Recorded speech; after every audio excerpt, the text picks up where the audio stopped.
அஸ்ட்ரோசைன் channel வாயிலாக உலகெங்கும் வாழ்ந்து கொண்டிருக்கும் சகோதர சகோதரிகளுக்கு அன்பார்ந்த வணக்கங்கள் மற்றும் வாழ்த்துக்கள். இன்றைய பதிவு ஆடி மாத ராசி பலன்கள். முதலில் இந்த ஆடி மாதத்தினுடைய கிரக அமைப்புகள் பெயர்ச்சிகளை பார்க்கலாம்.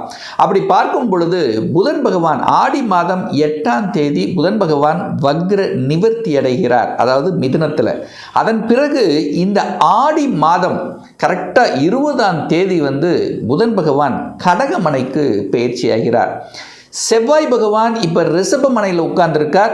ஆடி மாதம் 17ஆம் தேதி, அதாவது 2/8/2026 அன்று செவ்வாய் பகவான் மிதுனத்துக்கு பயிற்சி ஆகிறார். இந்த மாதம் முழுவதும் சூரிய பகவான் கடகமனையில் குருவோடு சேர்ந்து இருக்கிறது ஒரு அற்புதமான ஒரு அமைப்பு. அதே போல் ராகு பகவான் கும்பத்தில் இருக்கார், கேது பகவான் சிம்மத்தில் அமர்ந்திருக்கார். சுக்கிரனுடைய பெயர்ச்சி இந்த மாதம் இருக்கிறது. இது எப்போ நடக்குதுன்னா ஆடி மாதம் 16ஆம் தேதி 1/8/2026 சுக்கிரன் சிம்மத்திலிருந்து கன்னிமனைக்கு பயிற்சி ஆகிறது. அப்போ இதுவரைக்கும் பார்த்தீங்கன்னா இந்த ராகு கேதுனுடைய பிடியில் தான் எல்லா கிரகங்களும் இருந்தது. இப்போ சுக்கிரன் விலகி வருகிறார். அதே போல சனி பகவான் வக்ரமாகிறது. இந்த மாதம் எப்போ நடக்குது அப்படின்னா ஆடி மாதம் 11ஆம் தேதி, அதாவது 27/7/2026 மீனத்திலேயே வக்ரமடைகிறது. ஸோ இந்த கிரக அமைப்புகளை வைத்துக்கொண்டு இந்த ஆடி மாதம் என்ன பலன், அதாவது என்ன மாதிரி இருக்க போகுது, எதை செய்யலாம், எதை செய்யக்கூடாது, என்ன தெய்வத்தை வழிபட்டால் நமக்கு சிறப்பு என்பதை பற்றி இந்த பதிவில் டீட்டெயிலாக 12 ராசிகளுக்கும் நம்ம பார்க்க போகிறோம். இந்த பதிவை ஸ்கிப் பண்ண வேண்டாம், முழுவதுமாக பாருங்கள். ஏதாவது ஒரு ரூபத்தில் உங்களுக்கு யூஸ்ஃபுல்லாக இருக்குங்கிறதுல எந்தவித மாற்று கருத்தும் இல்லை. நம்ம சேனலை நீங்கள் ஃபஸ்ட்டு டைம் பார்ப்பவர்கள் என்றால் மறக்காமல் சப்ஸ்கிரைப் பண்ணிக்கிங்க. சிம்ம ராசி அன்பர்களே, ஆடி மாதம் என்ன பலன், எப்படி இருக்க போகுது அப்படின்னு பார்க்கும் பொழுது உங்கள் ராசிநாதன் என்று சொல்லக்கூடிய சூரிய பகவான் இந்த ஆடி மாதம் முழுவதும் 12ஆம் இடம், அதாவது உங்கள் ராசிக்கு 12ஆம் இடம் என்று சொல்லக்கூடிய விரயஸ்தானத்தில் போய் உட்கார்ந்துட்டு போகிறார். அப்போ நீங்கள் போய் விரயஸ்தானத்தில் உட்கார்ந்துருக்கீங்க. அப்போ செலவு அதிகமாகுமா? கண்டிப்பாக ஆகும். அப்போ விரயத்தை நோக்கி செல்லக்கூடிய அமைப்பு இருக்கிறதுனால சுப விரயங்களாக நீங்கள் கன்வெர்ட் பண்ணிக்கலாம். ஆனால் அதே சமயத்தில் தேவையில்லாத, அதாவது எந்த ஒரு புதிய விஷயத்தை யோசிக்கும் போது செய்யும் போது சரியும், ஒரு தடவைக்கு 2 தடவை யோசிக்கணும். ஏன்னா நீங்கள் போய் விரயஸ்தானத்தில் உட்கார்ந்துருக்கீங்க. அது 8ஆம் அதிபதியாக இருக்கக்கூடிய குருவோடு சேர்ந்திருக்கு. அப்போ எதிர்மறை எண்ணங்கள், நெகட்டிவ் தாட்ஸுங்கிறது கண்டிப்பாக இருக்கும். அலைச்சல் திருச்சல் அப்படிங்கிறது சிம்மத்துக்கு கண்டிப்பாக இருக்கும். மனம் எதையோ நினைத்து கொண்டு வருத்தப்பட்டு கொண்டிருக்கும். எனக்கு அது கிடைக்கல, எனக்கு இது கிடைக்கல, ஆஃபீஸில் இப்படி பண்ணுறாங்க, அங்கே ஒரே டார்ச்சராக இருக்குது, வேலைப்பளு அதிகமாக இருக்குது, மென்டல் ப்ரெஷரை கொடுக்குது. ஸோ இப்படி ஏதாவது ஒரு ரூபத்தில் உங்கள் மனம் நிலைத்தன்மை இல்லாமல் மனம் எதையோ நினைத்து கொண்டு வருத்தப்படக்கூடிய அமைப்பு இருக்குமே தவிர உங்களை கெடுத்து விடுமானா நிச்சயமாக இல்லை. ஏன் கெடுக்காது அப்படின்னா கேது உட்கார்ந்துருக்கார் உங்கள் ராசியில். இது நல்லது இது கெட்டதுங்கிறது உங்கள் உள் மனசு கண்டிப்பாக சொல்லும். அதுவும் சூரியன் குருவோடு சேர்ந்திருக்கார். அந்த குருங்கிறது 5ஆம் அதிபதி, பூர்வ புண்ணிய ஸ்தானத்தின் அதிபதி, பஞ்சமஸ்தானத்தின் அதிபதி தான் அந்த குரு பகவான். அந்த குரு பகவான் உச்சனோடு இருக்கிறது. அப்போ என்ன நடக்கணும்? 12ஆம் இடம் என்பது முதலீடுகளை குறிக்கக்கூடிய இடமாகவும் அமையும். அப்போ முதலீடுகளின் மீது ஆர்வம் ஏற்படுத்தும் இந்த சிம்மராசி என்பவர்கள். தன்னுடைய ஃபியூச்சருக்காக எங்கேயாவது ஒரு இடத்துல ஒரு சேமிப்பு பண்ணணும், ஒரு முதலீடு பண்ணணும் அப்படிங்கிற எண்ணங்களை நிச்சயமாக விதைக்கக்கூடிய ஒரு மாதமாக இந்த ஆடி மாதம் அமையப் பெறுகிறது அப்படிங்கிறத ஸ்ட்ராங்காக நம்ம இந்த இடத்துல சொல்லலாம். அதே சமயத்தில் நெகட்டிவ் அப்படின்னு உங்கள் மனசில் எது பற்றுச்சோ அந்த பக்கமே போகாதீங்க. அதாவது எதிர்ப்பு, பகை, வம்பு வழக்கு, கோர்ட்டு கேஸு, ஸோ பணத்தை யாருக்காவது கொடுக்கறது, சொந்த தொழில் ஆரம்பிக்கலாம் அப்படிங்கிற அவசர முடிவு எடுப்பது, ஸோ இதெல்லாமே கண்டிப்பாக கூடாது அப்படிங்கிறத மைண்டில் வச்சுக்கோங்க. ஏன்னா சிம்மராசி அன்பர்களுக்கு இப்போது சனி பகவான், தொழில் காரக கிரகமான சனி பகவான் 8ஆம் இடத்துல அட்டமஸ்தானத்தில் அமர்ந்து கொண்டு அஷ்டம சனியாக இருக்கிறதுனால எதையாவது நினைத்து கொண்டு ஒரு புலம்பல் அப்படிங்கிறது கண்டிப்பாக இருக்கும். கெடுக்குமான இல்லை, பட் அலைச்சல் திருச்சலை கொடுக்கும். 2ஆம் இடத்தை சனி பார்க்குறார். சண்டை இல்லாமல் பார்த்துக்குங்க. குடும்பத்தில் கணவன் மனைவியாக இருக்கட்டும் அல்லது குடும்ப உறுப்பினர்களாக இருக்கட்டும், கொஞ்சம் அட்ஜஸ்ட் பண்ணணும் அப்படிங்கிறத மைண்டில் வச்சுக்குங்க. ஒவ்வொருத்தரை புரிந்து கொள்ள வேண்டும். ஒரு என்ன சொல்கிறது, ஒரு ஈகோ அப்படிங்கிறது கண்டிப்பாக கூடாது இந்த காலகட்டத்தில். ஏன்னா சனிங்கிறது இந்த சிம்மத்துக்கு ஆகாத கிரகம்தான். 6ஆம் அதிபதி 8ஆம் இடத்துல போய் உட்கார்ந்துருக்கு. இப்போ ஏதோ ஒரு வழியை கொடுத்து கொண்டிருந்தது. ஆனால் இப்போது இது பண்ணக்கூடாது, அதை சரி செய்யணும், சமப்படுத்தணும் அப்படிங்கிற எண்ணங்களை கொடுக்கக்கூடிய ஒரு மாதமாக இந்த ஆடி மாதம் அமையும். ஏன்னா நிறைய குடும்பத்தில் பார்த்திங்கன்னா ஏதோ ஒரு பிரச்சனை, இந்த சிம்மராசி என்பவர்களுக்கு ஒரு பிரச்சனை இருக்கும். அந்த பிரச்சனையை தீர்க்கக்கூடிய விதத்தில் இந்த ஆடி மாதம் இருக்குங்கிறத ஸ்ட்ராங்காக சொல்கிறேன். சார் எப்படி சார் சொல்கிறீங்க? இந்த ஆடி மாதம் பார்த்தீங்கன்னா கரெக்டாக 11ஆம் தேதி சனி பகவான் வக்ரமாகிறார். உங்களுக்கு கெடுதலை கொடுக்கக்கூடியவன் யார்? சனிதான். அவர் 8ஆம் இடத்துலேருந்து குடும்பஸ்தானத்தை பார்க்குறார். 10ஆம் இடமான தொழில் ஸ்தானத்தை பார்த்து அங்கேயும் ஒரு பிரச்சனை செய்து, ஸோ ஏதோ ஒரு வகையில் தொல்லையை கொடுத்து கொண்டிருந்த அந்த சனி பகவான் இப்போ வக்ரமாகிறார். அந்த வக்ரம் அப்படிங்கிறது என்னன்னா, தன்னுடைய இயல்புக்கு மாறிய தன்மை இப்போ கொடுத்துட்ருக்கு, பிரச்சனை கொடுத்துட்ருக்கு, அதை சால்வ் பண்ண போகுது, சமப்படுத்த போகுது. அதிலிருந்து வெளிவருவதற்குண்டான சந்தர்ப்ப சூழ்நிலைகளை உங்களுக்கு அமைச்சு கொடுக்க போகுது. அப்போ என்ன, கொஞ்சம் வெளிவர போகிறீங்க. புரிந்து கொள்ளக்கூடிய தன்மை, சமாளிக்கக்கூடிய தன்மை அப்படிங்கிறது சிம்மத்துக்கு அமையிருக்கிறது.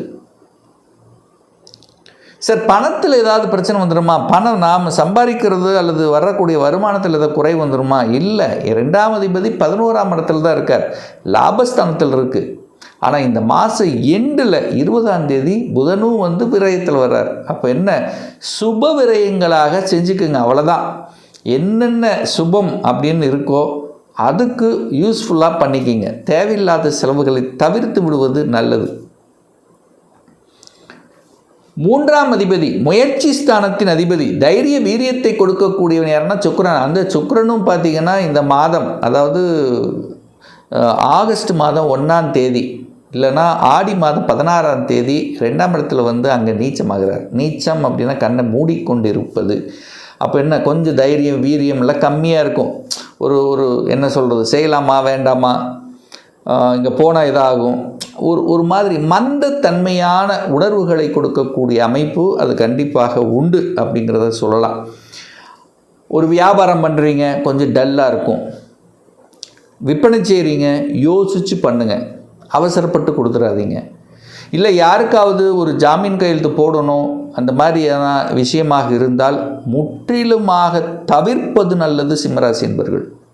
ஜாமீன் கையெழுத்து அறவே போடக்கூடாது அப்படிங்கிறத ஸ்ட்ராங்காக சொல்கிறேன். ஏன்னா 3ஆம் அதிபதி நீச்சமாகிறார். நீங்கள் போட்டிங்கன்னா என்ன ஆகும், நல்லது செய்யணும்னு ஏதாவது ஒன்று பண்ணிங்கன்னா அங்கேருந்து ஒரு உபத்திரம் வர்ற மாதிரி இருக்கும். அதனால் மன கஷ்டங்களை உட்படுத்தக்கூடிய அமைப்புகளை உருவாக்கிறோம். ஸோ இதில் எல்லாம் கவனமாக இருங்க. சார் வீடு வண்டி வாகனங்கள் வாங்கலாமா?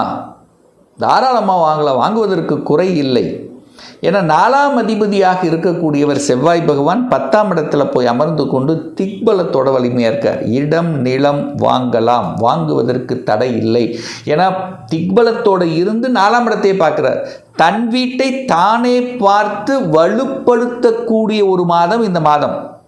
அப்போ இடம் வாங்குறதுக்கு உண்டான எண்ணங்களை அதிகமாக கொடுக்கும். இந்த ஆடி மாதம் நீங்கள் செய்கிறீங்களோ இல்லையோ, வாங்குறீங்களோ இல்லையோ, இந்த இடம் வாங்கலாம், இந்த இடம் நமக்கு நல்லா இருக்குது, இதை வாங்கியே ஆகணும், அடுத்த மாதம் வாங்கிக்கலாம் அப்படிங்கிற ஒரு டிசிஷனை எடுப்பதற்கு அல்லது ஒரு பர்மிஷன் வாங்குவதற்கு ஒரு உகந்த மாதமாகவே இந்த சிம்மத்துக்கு அமைப்பது. ஒரே ஒரு விஷயம், உங்களுக்கு அஷ்டம சனியாக இருக்கிறதுனாலையும் இந்த மாதம் டாக்குமெண்ட்டுக்கு காரக கிரகமான புதன் விரயஸ்தானத்தில் வந்து அமர்றதுனால அந்த டாக்குமெண்ட்டில் மட்டும் ஏதாவது வில்லங்கம் இருக்கா அப்படிங்கிறத கண்டிப்பாக பார்க்கணும் என்பதை ஆழமாக மனதில் பதிவு வைத்துக் கொள்ளுங்கள். 5ஆம் அதிபதி பூர்வ புண்ணியஸ்தானத்தின் அதிபதி, பஞ்சமஸ்தானத்தின் அதிபதியாக இருக்கக்கூடியவர் குரு பகவான். அவர் உச்சமாக 12ல் இருக்கு. அப்போ 5, 12 கனெக்ட் ஆகுது. குழந்தைகள் வெளியே செல்வார்கள். இப்போ ஒரு +2 முடிச்சிருக்கா குழந்தைகள்னால் உங்கள் ஊரை விட்டு வெளியே நகருவாங்க, அவ்வளோதான். உங்கள் டிஸ்ட்ரிக்டை விட்டு வெளியே போய் படிக்கக்கூடிய அமைப்புகளை, சந்தர்ப்பங்களை உருவாக்கும். அல்லது இந்த கோர்ஸ் கிடைக்கணும் அப்படின்னு நினச்சிக்கிட்டு இருந்தவங்க இந்த கோர்ஸ் கிடைக்குமா கிடைக்காதா என்கின்ற மன உளைச்சலில் இருக்கின்றவர்கள், கிடைக்கிற மாதிரி தெரியுது ஆனால் கொஞ்சம் டஃப்பாக இருக்குது, இப்படி ஒரு இது அப்படிங்கிற ஒரு எண்ணத்தில் இருக்கக்கூடியவங்களுக்கெல்லாம் ஒரு சாதகமானதாக அந்த கடைசியில் வரும்போது உங்களுக்கு சக்ஸஸ் கொடுக்கும். அப்போ குழந்தைகள் படிப்பை பற்றிய எண்ணங்கள், உணர்வுகள் அதிகமாக இருக்கும்.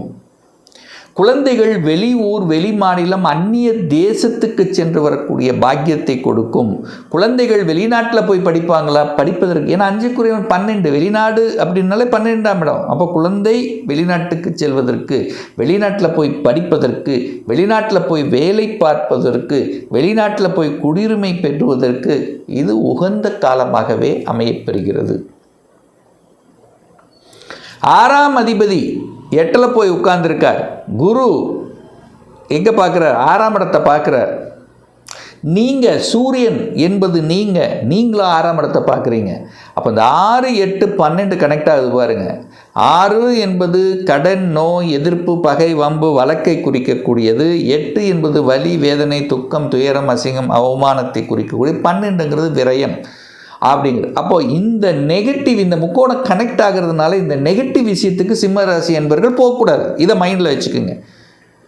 ஆனால் இந்த 6, 8, 12ங்கிறது கெட்டவன் கெட்டிடில் கெட்டிடும் யோகம்ங்கிற அந்த அடிப்படையில் பார்க்கும் பொழுது திடீர் அதிர்ஷ்ட வாய்ப்புகளும் கிடைச்சிரும்.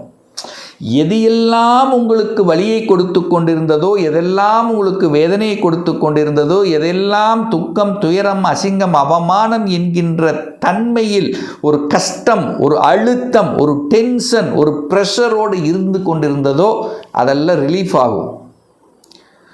அல்லது எனக்கு ஒரு ப்ரமோஷன் கிடைக்கல சார், ஆனால் கிடைச்சிருக்கணும், இப்போல்லாம் டக்குன்னு வரும் அந்த அதிர்ஷ்டம். அந்த 8ஆம் இடம் என்பது அதிர்ஷ்டம். 8ஆம் அதிபதி 8ஆம் இடத்தை பார்க்குறார். அப்போ விரயத்தை செய்து கொண்டிருந்த உங்களுக்கு இப்போ அதிர்ஷ்டத்தை கொடுக்கக்கூடிய அமைப்பு இந்த மாதம் உண்டுன்னு சொல்ல வர. திடீர்னு வெளிநாட்டுக்கு போகக்கூடிய அமைப்பு கொடுத்துரும். டக்குன்னு இந்த கோர்ஸ் கிடைக்காதுன்னு நினச்சவங்களுக்கு கிடைச்சிரும். இந்த வேலை கிடைக்கலையே என்று 2-3 மாதம் ட்ரை பண்ணிட்டு உங்களுக்கு வேலை கிடைச்சிரும். ப்ரமோஷன் கொடுக்காதவர்களுக்கு திடீர்னு ப்ரமோஷன் கொடுக்கக்கூடிய அமைப்புகள். எங்களுக்கு தொல்லை கொடுத்து கொண்டிருந்த இந்த அதிகாரி அவர் மாற்றலாகி போகக்கூடிய அமைப்பு, அல்லது நீங்கள் அந்த இடத்த விட்டு மாற்றலாக போகக்கூடிய அமைப்புகள், இதெல்லாத்தையும் கொடுக்கும். ஆனால் நீங்கள் மட்டும் கோபப்பட்டு ஆக்ரோஷப்பட்டு வேலையை விட்டுட்டு வேலை தேடக்கூடாது. இங்கே மட்டும் கவனத்தோடு இருந்தாலே போதும். ஸோ ஆக மொத்தம் திடீர் மாற்றத்தையும் உயர்வை கொடுக்கக்கூடிய ஒரு மாதம் இந்த ஆடி மாதம் சிம்மராசி அன்பர்களுக்கு. இப்போ நான் சொன்னது கோச்சார ரீதியாக இந்த ஆடி மாதத்துக்குரிய ஒரு பொது பலன். இந்த ராசி நட்சத்திரத்தில் பார்த்தீங்கன்னா பல கோடிக்கணக்கான பேர் இருப்பீங்க. எல்லாத்துக்கும் ஒரே பலன்னா நிச்சயமாக இல்லை. ஏன்னா ஒவ்வொருத்தரும் டிஃப்ரெண்ட். ஒவ்வொருத்தருடைய ஜாதக அமைப்புகளும் தசாபுத்தியும் மாறுபடும். தொடர்ந்து ஒரு 3 மாதம் பாருங்கள். ஏதாவது கரெக்டாக நடக்கலை, ஒரு தடை இருக்குன்னா உங்கள் தசாநாதன் அல்லது புத்திநாதன் 6ஆம் அதிபதி, 8ஆம் அதிபதி, 12ஆம் அதிபதி அல்லது பாவ கிரகங்களுடைய தொடர்பில் கண்டிப்பாக இருக்கும். ஒரு துல்லிய பலன் வேணும். 2026 எப்படி இருக்க போகுது? வேலையை பற்றி, தொழிலை பற்றி, திருமணத்தை பற்றி, குழந்தையை பற்றி, ப்ரமோஷனை பற்றி கம்ப்ளீட்டாக தெரிஞ்சுக்கணும். ஒரு பர்சனல் கன்சல்டேஷன் எடுத்துக்கணும் என்று விருப்பப்படக்கூடிய அன்பர்கள் டிஸ்பிளே தெரியக்கூடிய நம்பருக்கு வாட்ஸ்அப் மூலியமாகவோ ஃபோன் கால் மூலியமாகவோ தொடர்பு கொண்டு அப்பாயின்மெண்ட் பெற்றுக்கொண்டு நேரடியாகவோ அல்லது ஆன்லைன் மூலமாகவோ கன்சல்டேஷன் எடுத்துக்கலாம். நம்மளுடைய அலுவலகம் கோயம்புத்தூரில் அமைந்துள்ளது. அதாவது கோயம்புத்தூரிலிருந்து மேட்டுப்பாளையம் செல்லும் வழியில் வெள்ளக்கிணர் பிரிவு அன்னபூர்ணா ஹோட்டலுக்கு அருகாமையில் அமைந்துள்ளது. பிரியர் அப்பாயின்மெண்ட் வாங்கிட்டு நேரடியாக கன்சல்டேஷன் எடுத்துக்கலாம். நிச்சயமாக இந்த பதிவு ஏதாவது ஒரு ரூபத்தில் உங்களுக்கு யூஸ்ஃபுல்லாக இருக்குங்கிறதுல எந்தவித மாற்று கருத்தும் கிடையாது. இந்த ராசி நட்சத்திர நேயர்கள் அனைவரும் வாழ்க வளர்க வளம் பெறுக என்று எனது வாழ்த்தினை தெரிவித்துக் கொண்டு விடைபெறுகிறேன். நன்றி, வணக்கம், வாழ்த்துக்கள்.